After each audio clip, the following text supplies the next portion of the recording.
여러분들은 지난해 열린 스포츠 행사를 떠올리면 어떤 행사가 떠오르나요? 챔피언스 리그 결승전, NBA 파이널. 작년에는 스포츠 역사에 남을 이례적인 스포츠 이벤트가 있었어요. 팬데믹으로 인해 2020년 도쿄올림픽이 밀려 2021년도에 개최가 되었던 건데요. 사실 도쿄올림픽은 올림픽이 열리는 내내 사건 사고와 더불어 종이로 만든 간이 침대, 천장이 낮은 숙소 등 그렇게 몇 개월이 지나지 않아 2022년 겨울에 계획되어 있던 베이징 동계올림픽은 설 연휴가 지난 2월 4일에 그 시작을 알렸어요. 도쿄 하계올림픽에 이어 베이징 동계올림픽 또한 도핑, 편파 판정, 동북 공정 등 여러 이슈가 있었어요. 한국은 1988년 제88 서울올림픽을 개최하고 2018년 제23회 평창 동계올림픽을, 제12회 평창 동계 패럴림픽을 개최했어요. 지금 러시아 우크라이나 전쟁에 대한 뉴스가 쏟아지고 있는데 이번 베이징 동계올림픽 당시 떠올랐던 게 올림픽 퓨전이에요. 올림픽은 스포츠를 통해 평화로운 세계를 만들어내고 국가, 인종, 종교, 심지어 전쟁까지 내려놓고 한 마음으로 선수들을 응원하는 세계인의 축제라고나 할까요? 왜 모든 국가들이 올림픽 개최지 선정에 열을 올리려고 할까요? 스포츠와 비즈니스, 둘 사이를 뗄 수 없는 이유를 올림픽이라는 세계 대회를 통해 알아볼게요.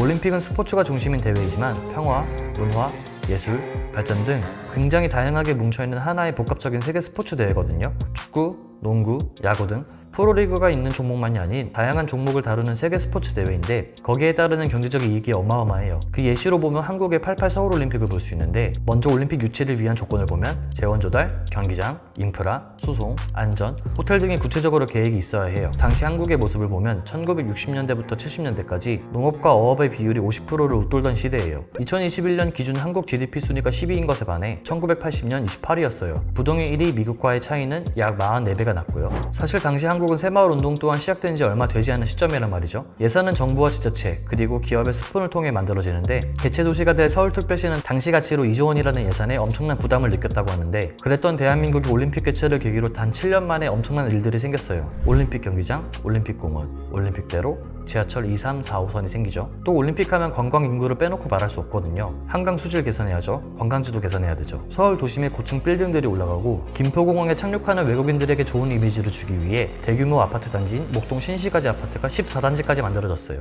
국내 여행 알선 업체가 86년 88개에서 244개까지 늘어나고 단순히 눈에 보이는 유형뿐만 아니라 지켜지지 않던 무단 횡단 안 하기, 줄서기 등 국민들의 시민의식이 개최 직전 바뀌는 막대한 변화가 생겼어요. 그렇게 국가가 온갖 노력을 다해 서울올림픽 당시 단 16일 만에 다녀간 관광객 수만 해도 290만 명을 기록하고 1990년에는 GDP 순위가 15위까지 올라가는 엄청난 발전을 이뤄낸 거죠. 이후 한국은 88 서울 하계올림픽에 이어 한 번 더 개최를 하게 돼요. 2018년 평창 동계올림픽이죠. 주최 측에서 내세웠던 효과는 국가 발전의 획기적인 전기 마련 및 지역 발전의 지속 가능한 유산 창출과 지역 균형 발전을 위한 강릉성 KTX가 새롭게 개통되기도 하고 경제 활성화 기여, 국가 브랜드 향상, 국가 발전 에너지 결집, 첨단 산업 발전 촉진, 선진국 진입의 상징적 계기, 아시아의 동계 스포츠 허브, 남북 간 화해 협력 및 평화 증진이었어요. 이렇게 보면 올림픽은 단순히 스포츠만을 위한 대회가 아니라는 것을 알 수 있는데 또 다른 이유로는 세계적으로 가장 큰 이슈, 러시아와 우크라이나의 전쟁을 얘기할 수 있어요.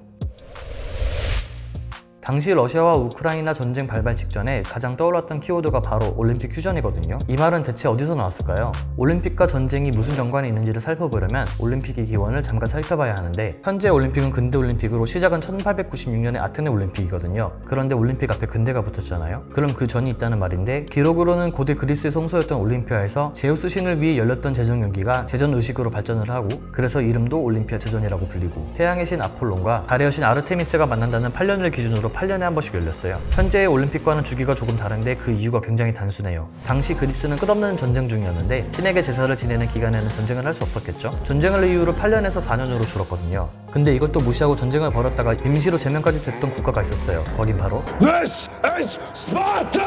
다시 근대 올림픽 얘기로 돌아가면 현재 우리가 보고 즐기는 올림픽은 프랑스인 쿠베르튼 남작에 의해 부활됐으며 스포츠를 통한 세계 청년들의 화합이라는 사상으로 개최를 추진해요. 말도 안 되는 대포 사격, 살아있는 비둘기 사격, 비둘기 레이싱, 푸들 털깎기, 줄다리기 등 특이한 종목들은 모두 없어지고 현재는 정식 종목 28가지와 개최 후 선택 종목 5가지로 규정해두었고요. 1차 세계대전의 시발점이었던 독일은 1936년 베를린 올림픽 당시 히틀러의 공식 개최 연설로 스포츠적이고 기사다운 시합은 인간의 최고의 자질을 깨웁니다. 그것은 이해와 존중 안에서 전투원들을 분리시키지 않고 오히려 단합시킵니다. 그것은 또한 평화의 정신 안에서 국가들을 결속시키는 것을 돕습니다. 그것이 올림픽 성화가 죽어서는 안 되는 이유입니다. 라고 말했으며 흑인 금메달리스트 제시 오원스를 격려하고 유대인들의 차별 또한 어느 정도 완화됐었다고 해요. 여담으로 베를린 올림픽에서 당시 조선인이지만 일본의 식민 지배 때문에 일장기를 달고 금메달과 동메달을 딴 손기정 선수와 남승용 선수가 계셨어요. 그리고 독일이 이 시기에 맞춰 세계가 놀랄만한 기술을 선보였는데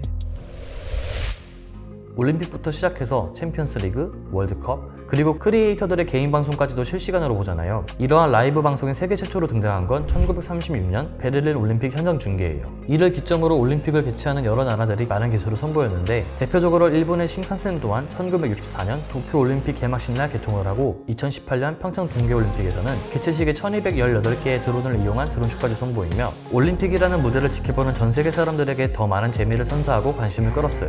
이외에도 올림픽 하면 광고 이야기가 빠질 수 없잖아요. 공식적으로 IT 기술부터 숙박, 시계, 식료품 등 다양한 분야를 홍보할 수 있는 올림픽의 스폰서를 파트너라고 부르는데, 단계별로 월드와이드 파트너, 골드 파트너, 공식 파트너, 그리고 공식 서포터로 나뉘거든요. 최상위 개념인 월드와이드 파트너, 국내에서는 유일하게 삼성이 월드와이드 파트너로 들어가 있는데 도쿄올림픽 기준 14개 기업의 후원액은 약 6,100억 원이었으며 2015년 도요타가 10년간 월드와이드 파트너 계약 체결로 1조 1,490억 원을 냈다고 알려져 있어요. 비슷한 예로 미국의 가장 큰 단일 스포츠 대회이자 세계적인 기업들과 국내 기업들 중 삼성, LG, 현대, 기아가 나갔던 슈퍼볼의 광고 비용은 1조 2.6억 원으로 추산하고, 미국인들은 관광비수기인 1월 말에서 2월 초에 결승전 한 경기를 보기 위해 2박 3일을 경기장 근처에서 지내다 보니 적게는 수천에서 많게는 수만 달러까지 쓰고 간다고 해요. 이처럼 올림픽과 같이 규모가 큰 대회에서 막대한 규모의 광고비와 함께 화려한 개최식과 폐막식을 통해 음악, 디자인 등을 연출하는 예술계 사람들까지 기사에 쏟아질 정도인데, 올림픽을 바라보는 전 세계 스포츠 비즈니스 전문가들의 시선은 차갑단 말이죠. 올림픽을 더 넓은 비즈니스적 시각에서 바라봐야 한다, 경제적 관점에서 바라볼 때 많은 부분이 미비하다와 같은 이야기가 대부분이에요.